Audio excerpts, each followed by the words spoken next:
Emma Woods is a senior female leader in CPG who I really admire. She has a portfolio of board positions. She's chair of Ancient+Brave, and I asked her to come on the show today so I could explore and learn what it means to have senior female leaders on your board of a CPG company that can really bring something different. What I love about this episode is exploring what it means to have a growth board rather than just, a board for the sake of it. We learned so much about what it means to have confidence. In fact, Emma has a podcast called Conversations in Confidence, which she's launched on YouTube, which is highly worth watching. Dive into this. I think you're really going to get loads out of it, particularly around who you want to have on your board and what kind of board you want to have. Emma Woods, welcome to Brand Growth Heroes. How are you doing? I am very good, Fee, very good. I'm delighted to be here. Oh, thank you so much. It is great to have you on. Look, I was really delighted when Kate from Ancient+Brave introduced us in Edinburgh last September. I think it was last September. Yeah, it was at the Female Founders event, wasn't it? It was, which was a really, really great event. It's not very often that I personally have the opportunity to meet someone who has been on such an incredible career trajectory, starting in Unilever. A bit like myself, I was in Nestle, but you made it all the way through the top. You then, took on some very senior marketing director roles in some really big food companies and entertainment companies. And then you went on to become CEO of Wagamama, isn't that right? Mm. And then you are now a portfolio chair and board director of some incredible, fast-growing, high-scaling CPG businesses, but also some FTSE, 200, 100? Well, I sit on a FTSE 250 business, but as the REMCO chair, not as the chair. Not as the chair. Okay. Brilliant. I thought it would be absolutely brilliant to understand what it takes for a woman in business to get to those very top positions. Like, what kind of traits and strengths and powers inside do you need to be able to run businesses like that? And then also sit on the boards of those companies. And one of the things I'd love to explore for our listeners is, what does a really great board do versus, say, a board that's just like nominally, we've got a board because we feel like we have to have a board? And what difference does having women on a board do for the company? These are all the kind of things that I personally, because I haven't had, years and years of experience as you have, being, say, for example, a chair on a board, I'd love to explore that personally. So take us back to the beginning. Tell us about, very briefly about your career in Unilever and then how you got into the very senior roles in food service in Wagamama and all of that.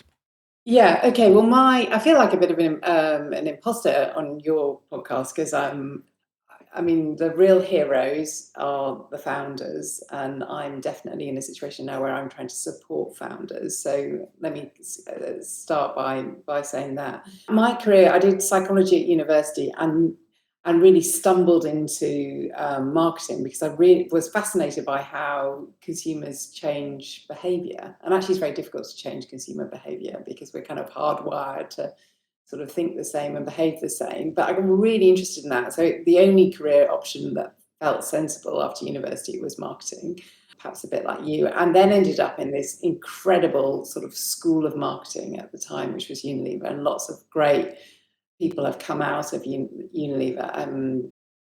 Dave Lewis, who now leads Diageo, was sort of one of the cadre of Unilever marketeers, or a whole host of brilliant marketeers.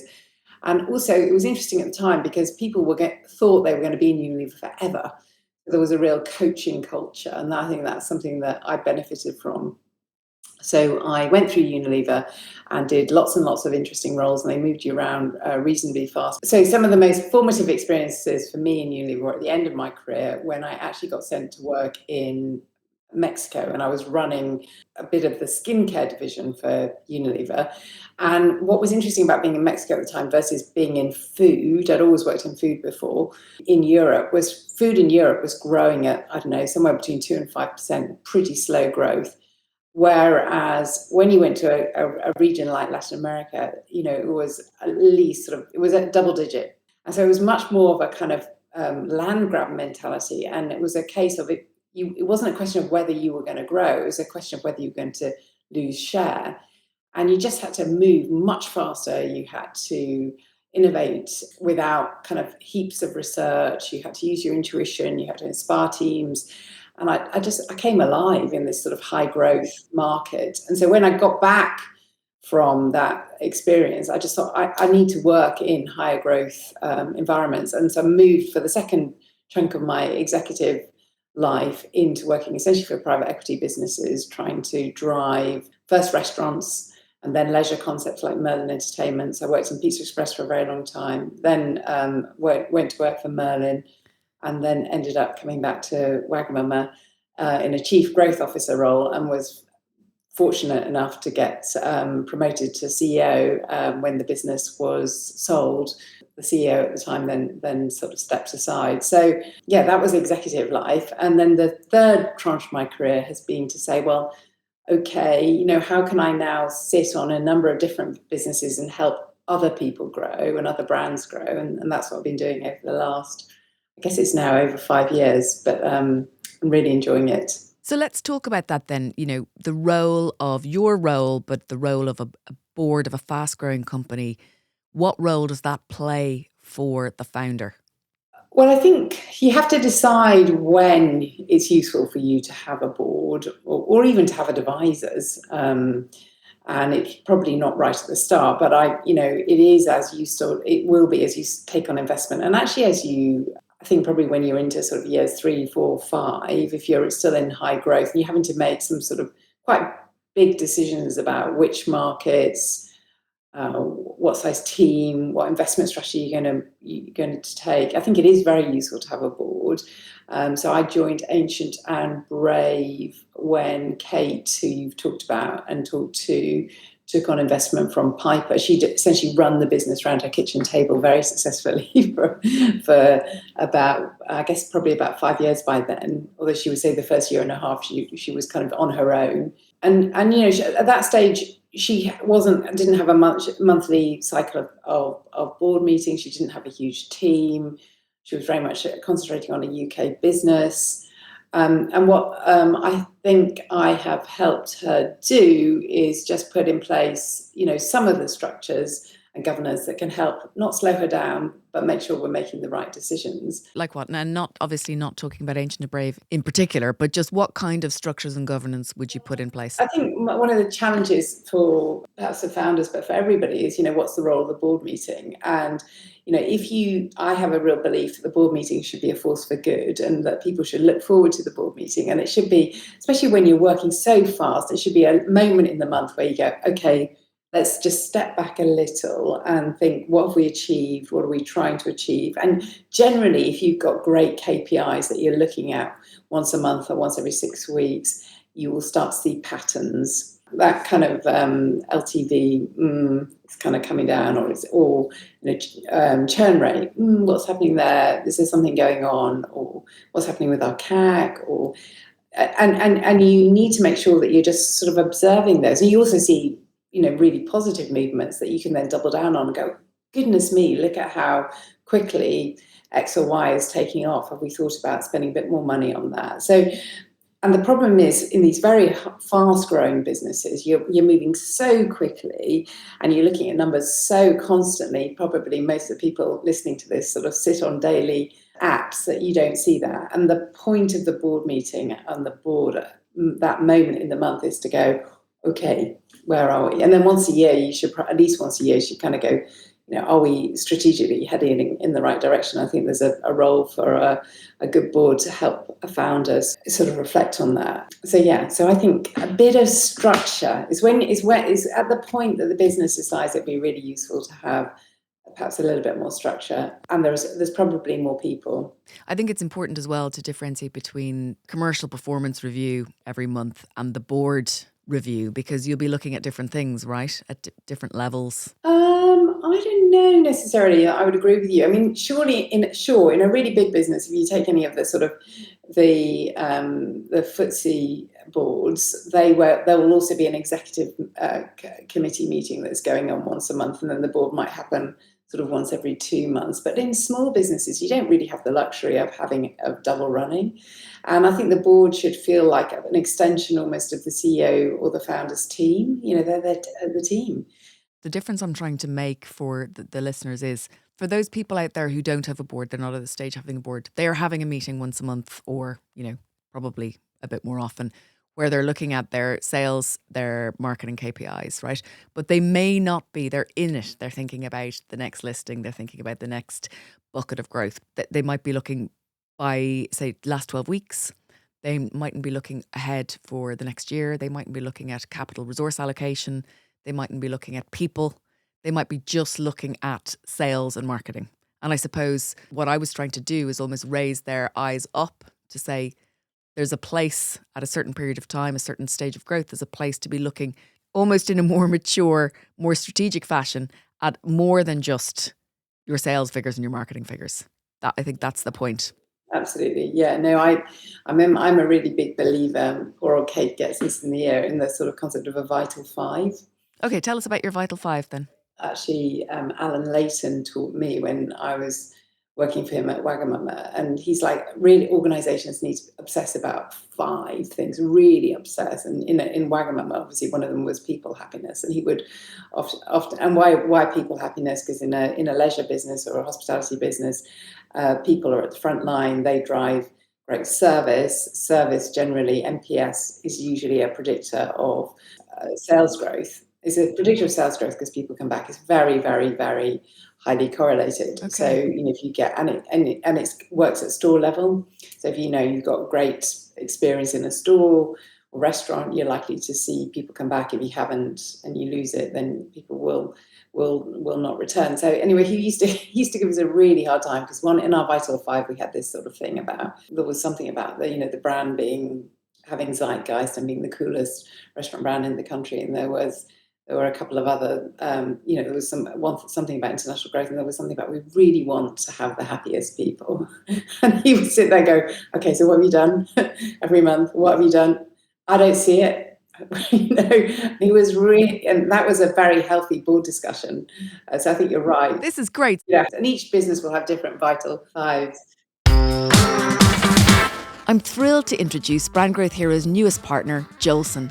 Jolson is a leading B Corp certified commercial law firm that specialises in guiding the founders of scaling CPG brands.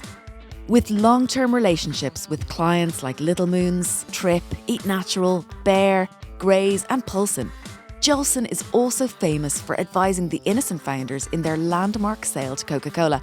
And believe it or not, they still work with the Innocent founders at Jamjar Investments today. I'm especially impressed by how Jolson sets founders up for long-term success and by their commitment to championing female founders. Recently, I asked one of Jolson's managing partners, Phil Hale-Smith, to talk to us about how Jolson supports female founders on their scaling journey. We're fortunate to have worked with loads of female founders who've had some very successful businesses, raised huge amounts of capital, and are happy to give back. And that's part of what we're trying to do in terms of running a regular program that supports them both here in the office, but also enabling them to actually access getting VC financing. If you'd like to find out more about Jolson's female founder club, Hercules, why not go to their website www.jolsonlaw.com or send a quick email to hello@jolsonlaw.com. Huge thanks to Brand Growth Heroes podcast sponsors, Jolson. Now let's get back to the show. What are your favourite Vital Fives? I'm sure they change by industry, but if you had to pick the ones that you've seen make a big difference, or maybe ones that potentially a founder or a CEO didn't have and they weren't looking at, but it made a big difference once they started saying, okay, we'll look at that, and it actually really moved the dial. A bit like what you've just talked about in Wagamama, so sorry if I'm making you repeat yourself. I mean, I think one of the things with consumer businesses, you just need to be obsessed about, your consumer penetration numbers? Because actually fundamentally all of these businesses are leaky buckets. Talk about that, because I don't think we talk about that enough, actually. We're not brand loyal in the way that we used to be. Our parents would have grown up and used the same brand of soap powder for years and years and years. But actually we're exposed to lots and lots of brands. We're overstimulated. And I think COVID has changed sort of the whole concept of brand loyalty a little bit as well. So you're always going to have people kind of coming in and then moving out of your brand. And you've got to make sure, and that's sort of inevitable, that's sort of the sort of marketing gravity, if you like. And you've got to make sure that you're doing as much as you can to both keep people and then get them coming back, but also just keep reaching new audiences. And so marketing penetration is always something that I'm fixated on in any sort of brand sort of KPI sheet. And actually, let's talk about this because I think your experience will be absolutely invaluable. When you are looking at marketing KPIs, what is on that? Now, I'm not talking about necessarily the D2C ones, which are really important, but the growth performance ones. I'm talking about, is it penetration? Is it awareness? Is it NPS? What are you looking at and how often? Well, it would vary by business, but all of those things should feature. And I think ENPS, in terms of team happiness, also has to feature. Okay, ENPS, employee NPS. Okay. Probably look at that twice a year, not kind of every month, but you should be looking at those things. And I think that then there are some amazing tools now to measure something called, which, when I was running a business, we called brand buzz. I'm sure it's called something else now, but, is your brand being talked about? Okay. Has it got that kind of zeitgeist? Okay. It'll be interesting to see if you agree with this because you've got lots of experience with brands. But I think brands develop momentum. They've got swagger. You can kind of tell which brands in a marketplace at any time have got that. Mm-hmm. Want your brand to have that. And of course, there'll be moments when you dip, but you've got to be fixated on, are we doing enough interesting things to attract new customers? And Byron Sharp, who's one of the great sort of marketing theorists, has this big thing about if your brand is interesting enough to attract new people, it's also interesting enough to keep people. So you should focus on driving penetration rather than loyalty, because loyalty is almost a consequence of doing things. So I'm pretty fixated on that. And if I think about the times in my career when businesses I've been leading or brands I've been leading have gone backwards, it's when penetration has gone backwards. When I was leading PizzaExpress, the marketing, I should say, of PizzaExpress, I was responsible for the heresy, which is the 2-for-1 offer. And we introduced it sort of as a one-off. There was this thing called handbag.com. I remember handbag.com. Yeah, it doesn't exist anymore. But anyway, they said, would you like to do an offer? And we were really keen to get data. And they said, we'll give you the data. And we had no data at the time. So we said, yeah, let's do a 2-for-1 offer on our pizza. And we'd never done anything like this. And we had queues around the block, and we ran out of Coke, and everyone was excited. And what was really good about the period of the early offers on PizzaExpress was we brought in new people. We brought in new customers who had not seen PizzaExpress as a brand for them. It was like it was stuffy and old-fashioned. But we just did it too much. We did it far too much, and we didn't think about the long-term effect of that. And we degraded the brand so that by the time we'd done it for sort of 2 or 3 years, you didn't go into PizzaExpress unless you had an offer. And actually the subsequent team, I did quite a lot of work, but then the subsequent teams have been really much more thoughtful about how they use offers. And the current leader of PizzaExpress, I know, is very passionate about that, a lady called Paula McKenzie. But anyway, what was interesting was you could see the penetration, new customers in particular, young people kind of going up over initially, and then the coming off. Looking backwards, it's easy to sort of understand where we went wrong, but perhaps we should have used that data more thoughtfully at the time. That is brilliant.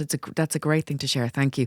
And actually, for anyone listening, Emma has got a fabulous YouTube channel called Conversations in Confidence, and you interview Paula McKenzie, don't you, on that? And I really enjoyed that. I didn't know Paula, and I really loved that interview. Really warm, really, really personable. It was a great interview. Yeah, she's one of the most impressive female CEOs I know, so I would definitely follow her. Let's talk about being a female CEO. I understand that the macro trends are that, it is much easier, there are far more men in senior roles and on boards than there are women. That has improved over time, but I believe it's gone backwards last year, has it, a little bit? If you take kind of women on boards in the UK, actually at a total level, it's really impressive. We have over 35% of women taking up board seats across the FTSE 350.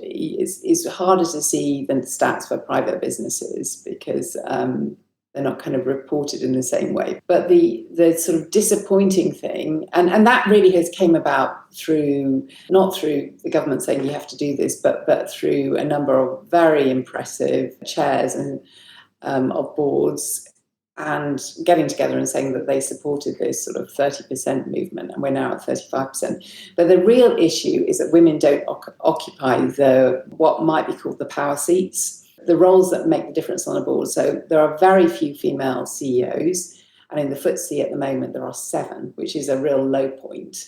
We were at 11 last year, 4 women. This is the FTSE 100. 4 women stepped back, and they were all stepped down. Some of them retired, but they were all replaced by men. So we're at quite a low point in terms of FTSE 100, 7 women in 100. The stats aren't any better across the FTSE 350. This is the same on boards. There are very few female chairs, and that's also probably the kind of key strategic role that's supporting the CEO. The sort of challenge is to think through, well, why and what can we do to the pipeline to encourage more women to take on those roles? People are beginning to ask those questions. And then if you transfer that over to the sort of organisations that you support, the founders, you also see it with, there are some great female founders, but the numbers are still quite small. And when they come to put their hand up and say, I want money to support my business, they're still marginalised, which is, we know, and that's why great people like Debbie Waskow are chairing the Invested in Women Task Force. So there's lots of good movement in terms of saying this is an issue, but those are the numbers. But we're playing catch up basically in a big way. Yeah, and my worry certainly on public boards and big company boards is actually we're not playing catch up, we're going backwards. Let's talk a little bit about the structural issues. Why is it that women are not getting into those power seats? I mean, obviously there's the having children thing. Certainly, anyone who's had children has gone backwards in their career. Very few people manage to stay at the same trajectory or same speed of growth that they were. Is that just too simple? I mean, talk to me about what the structural issues are. Well, I think at the moment in the UK, we're quite risk averse. Certainly public markets aren't really working. There's not much liquidity. So what's happening, and we had a really interesting conversation with some male chairs last week, a group of us at the 30% Club. And they said, in the old days, when they were coming through the ranks, people took bets on people. They said, oh, you're a bright 35-year-old, I'll give you a chance. Whereas actually now, because we're quite risk averse at a macro level, you actually sort of say, well, look, I want to have somebody who's done it before. Yeah. And that means they'll be older, they're likely to be male, they're likely to be white. Mm-hmm. So it's not just a female issue; it's a much broader diversity issue, and it's the same in private markets and in private equity. If you're asking to invest other people's capital, you sort of want someone who's done it before, so you can go, it's all right, we can trust this person because they helped give a 4x return or 5x return.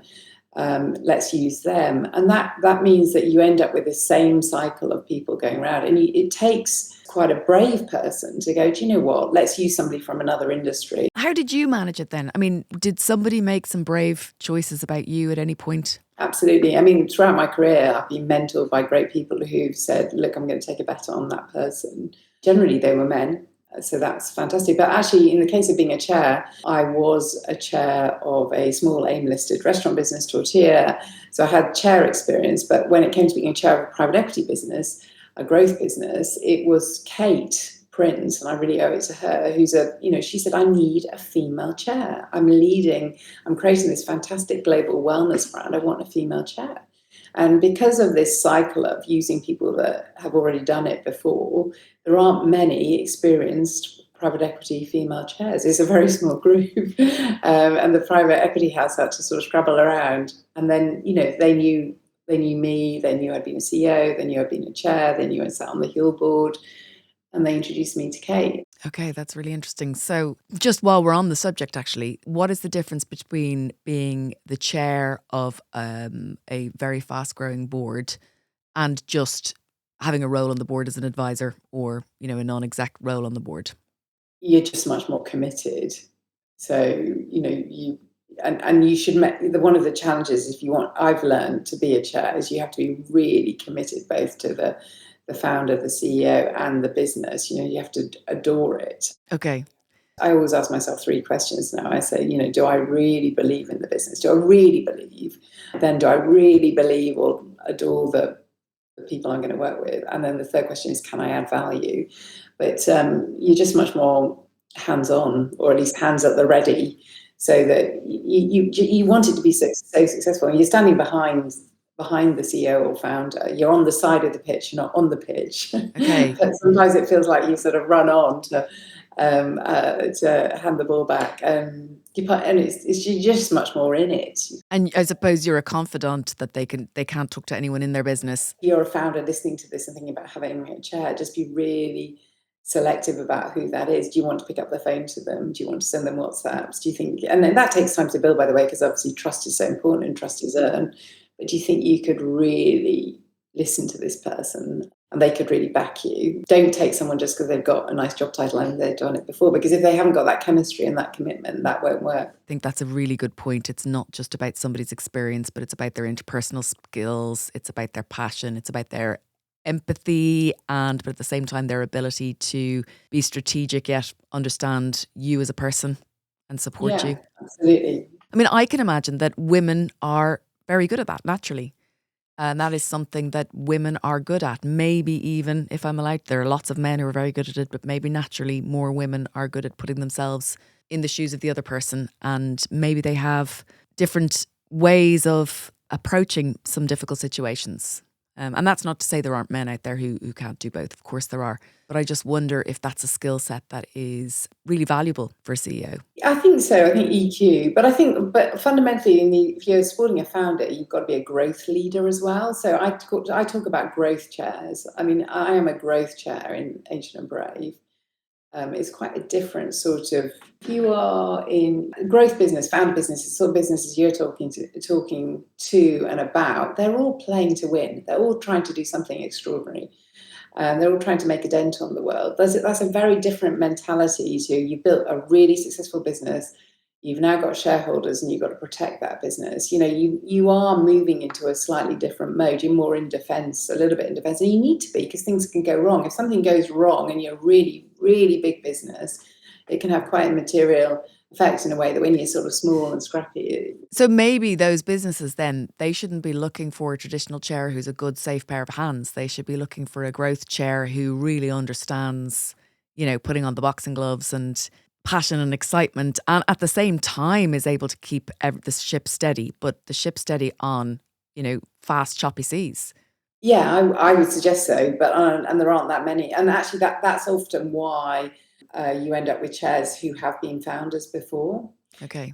Because they do know that experience. Now, the problem there is when people say, but hey, I did it this way. Well, let me tell you about this business. And so that's the balance. But there are some very good chairs who've grown businesses before, if I think about some of the people I know. But again, a lot of them are men. And so one of the things I hope we will do through all this work on women and confidence is actually inspire more women to sort of say, I want to help grow some of these small, exciting growth businesses. I think what I've learned through, my brief time with you and with Kate and seeing your relationship is that a chair doesn't have to be a fuddy-duddy role that is kind of like a nod to the money, a nod to the investors and kind of a nod to due diligence. A chair can be somebody who's part of the growth engine. And that's been a real mind-opening piece for me. So thank you both for that, because I was thinking of a chair as just, that kind of grey suit, something we all had to do almost for the accounts and the business governance side of things. And it can be so much more. You always have to do that. Of course, I know. And the advantage for me of sitting on a FTSE board at the same time as being a growth chair is, I'm exposed to some brilliant training on cyber. I'm exposed to some really brilliant training on a couple of other areas around fraud. Do they ask you to do that as part of? Which you have to do when you're on a FTSE board. It's sort of regulatory. And then I kind of can bring that back to our business and go, come on, there's threat levels that are on cyber are really high. Are we? What are we doing? And actually, we've had some really good conversations and made some real progress there. That's great. That is great. So confidence. Talk to us about your series on confidence and why this is such an important topic for you and how it has affected your career and kind of what your point of view is on confidence and women in the workplace and women in senior roles. So I think there's sort of the gem of the idea of this came from 3 years ago at an International Women's Day event. I was Paula McKenzie, who we've talked about, and I decided that we were going to do a talk for an audience of about 100 women. And rather than saying, hey, listen to us and our glorious careers, which generally makes people feel worse, not better, we were going to say, here is a set of leadership hacks that we've used that have helped us and could help you. And they were some practical things in terms of work, in terms of make sure that you get known for stuff in your 20s, try and move companies or sectors, put your hand up for difficult assignments. There was some of that, but there was also some stuff about, if you have children, you're going to have to prioritize, and maybe Christmas cards will go. And so there was you're going to have to accept that for a period of time, life's going to be a bit exhausting because you've done that, but don't give up. So there was some, and we got this incredible feedback. And there was some of the tips we gave were all around how you developed confidence, and there was your body posture and preparation, etc. So we got this feedback that was quite overwhelming. And so and then I started to sort of, I'm older than Paula. I'm in my 50s. She's in her 40s. I started to, in my networks, ask women how confident they felt and how they'd overcome confidence issues. And it just seems to be a real challenge for women as they get more senior, partly because when you enter the perimenopause and the menopause, your body works against you in that you can feel unconfident physiologically. So you've got this sort of double whammy of, you're probably going through job changes, life changes, and then your body's giving up on you. And your brain, let's be honest. Your brain, certainly yeah. Mine is the brain fog. Yeah. I find that there's days I cannot articulate my thinking with words. And I feel like people must be looking at me going, is she stupid? But it's purely because I cannot form the sentences. And that is mental. You see, if you were to say to people listening to this, some days I don't feel confident, they would say, don't be silly. He's always confident. But the reality is that if you talk to women across the senior spectrum, a lot of them have either struggled with confidence or are struggling with confidence. And so having had this really powerful effect of essentially talking to young women with Paula, but albeit 100 women, we decided that it would be great to find ways to have a broader reach. So the idea of the Conversations in Confidence is using other senior women to share their tips on confidence. But they're short, they are, I think as young people would say, snackable. Themes coming out are, don't wait to feel confident. Don't wait, because actually what you've got to do is you've got to stretch yourself. And it's by putting your hand up and saying, I want that challenging assignment, that confidence will grow. Sorry, can I just say, there was a brilliant, I think it might have been Paula Mackenzie, but correct me if I'm wrong, because I have seen all of them up to episode 6, was don't think that confidence comes after action. Confidence comes first and action comes second. And it made me think of all the people in my life who are waiting and waiting and waiting to do things until they feel confident enough to do them. Whereas actually, if they just put on a confident suit, even fake it for the day, and did some of the action, they would actually feel confident. And that blew my mind. Sometimes you have an aha moment. I was like, boom, that is just so true. So anyway, there are a series of tactics that you can use. And we really hope that it helps women feel more confident this year. I would love more women to feel more confident, because I don't think it's capability that's stopping this sort of incredible tranche of women from developing. I think a lot of it is confidence. And why are people less confident than we were when we were coming through? Well, possibly because of social media and all the sort of the importance of likes and sort of social validation and the risk of being cancelled. So that may be part of it. But ultimately, you're not going to change the world. You're not going to make a dent on the world unless you just go for it. If you think about it, most of the people, the colleagues that I came through Nestle, from 1999 to 2006, if I think about looking across the floors that I worked on, it was mainly women. Now, there were men in offices in senior roles, and there were men heading up teams of women, but there was a lot of women. And when I think about where all of those women are, there are some that are doing really, really well and have got into senior roles, but many of them have stopped working or are working in smaller roles because they have got family and they've been bringing up family. They've made different choices. So I think it even the lack of confidence has always been there from the beginning, even without social media. Certainly I felt it over the years hugely. Even if I come across as confident in everyday life, it doesn't mean I'm always feeling it. Talk to me about imposter syndrome, because that's part of confidence, isn't it? It's one of the manifestations of confidence. It's feeling like an imposter. How did that ever affect you, and how did you overcome it to take on some of those really big roles on boards and as chair? Or had you already overcome it by that stage? I've definitely experienced imposter syndrome, but the whole premise of this series is so's everybody, including men. And in a way, you are not going to be doing interesting things if you're not putting yourselves in a situation where you're doing things for the first time. Okay. And the challenge is to think about what you will feel like when that happens, and are you ready for it? And there's some tactics, a lot of the women on the series talk about the tactics they developed. Yeah, I liked that. A lot of it is preparation. Mm-hmm. Making sure they've really thought through how they're going to be in that meeting. Some of it is also about support structures and making sure you've got people that you can ring up either before or after. Imposter syndrome is not something to be feared. It's something, in a way, to be embraced. So reframe it. That's brilliant. I love it.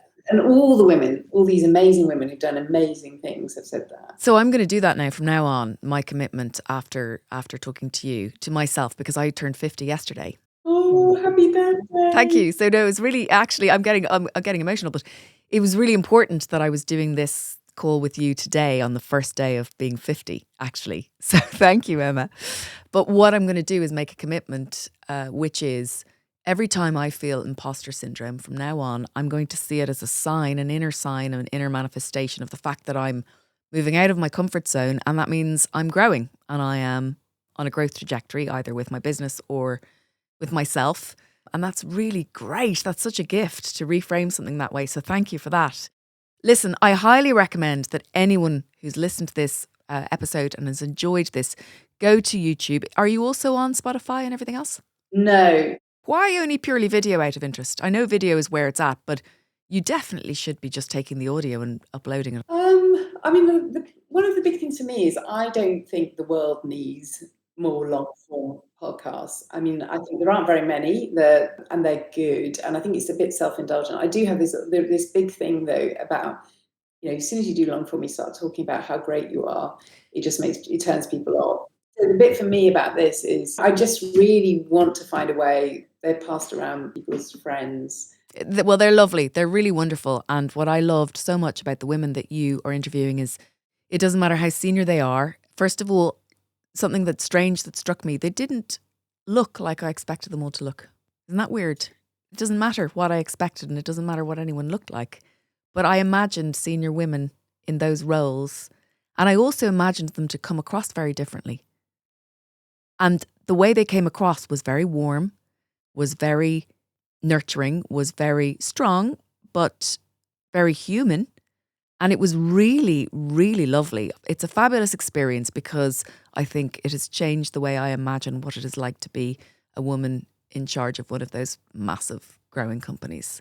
So will you quickly just run through who you've had on in terms of the companies, their roles? So Tamara Box, who is a very senior, has run lots of legal firms. Paula Mackenzie, who runs PizzaExpress but used to run KFC. But she's ex-Innocent, by the way. Okay. We're having on Emma Heal. Yeah, lucky saint. Fan of your show and has been on your show. So she's, again, ex-Innocent, ex-Grays. I had breakfast with her the morning she was going to record with you, actually. Oh, really? Okay. So she's on. Pavita Cooper, who chairs the 30% Club and does lots of work with government on women in senior roles, but basically has sat on boards like Shell, all sorts of, who else have we had on? Well, we're going to have Debbie Wowsko on, who chairs the, so there's some amazing, some different sort of people. We had probably the two most impressive people on. We wouldn't necessarily expect them to be impressive. One is Vicky Gosling, who is the woman behind the GB team in the Winter Olympics. And I think she's called CEO of GB Winter Sport. And she came to talk to us just before she went to Italy. So these are all incredibly committed women. And she talked about failure and the risks, the challenges around failure. And obviously when they went to Beijing, they won no medals.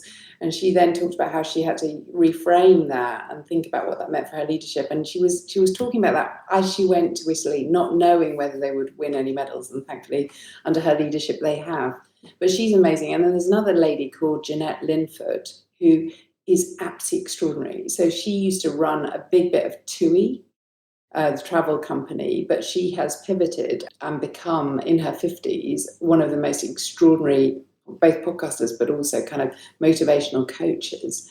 And she has a global following now. And she's just so generous to turn up on this pithy little podcast of ours and talk about some of her. But I love it. I love the energy of these women who are in their early 50s and who are doing just extraordinary things. Yeah. It's really wonderful. So I'll put the link to it in the show notes. So if anyone's interested, do go and watch. There are so many actionable takeaways, tips, tricks, ways of thinking, reframes. You're going to feel so much better. Emma, thank you so much for sharing all of that today. It really has been wonderful to have you on the show. Yeah, and thank you. I mean, I'm sure that your audience tell you this, but you're also an extraordinary woman doing amazing things. Now in your 50s. I know you're a bit anxious about turning 50, but it's not the end, it's the beginning. It does feel like the beginning of something. Thank you so much, Emma. And see you soon, hopefully. See you soon. 2 big takeaways for me. The first was that action comes first, confidence comes second. I mean, how many times do we wait until we're confident before we take action? So many times. But turn it round, turn it on its head. As Emma says, you've got to do the action, the confidence will come. That really unlocks something for me. The second thing is this idea of creating a board or strategically choosing your board with the right people on it that is a growth board. It's not just a board that's there for the sake of it. It's not just a board that's there for some governance. It's a board that is there to help you drive exponential growth. There was so much in that episode. I really hope you enjoyed it as much as I do.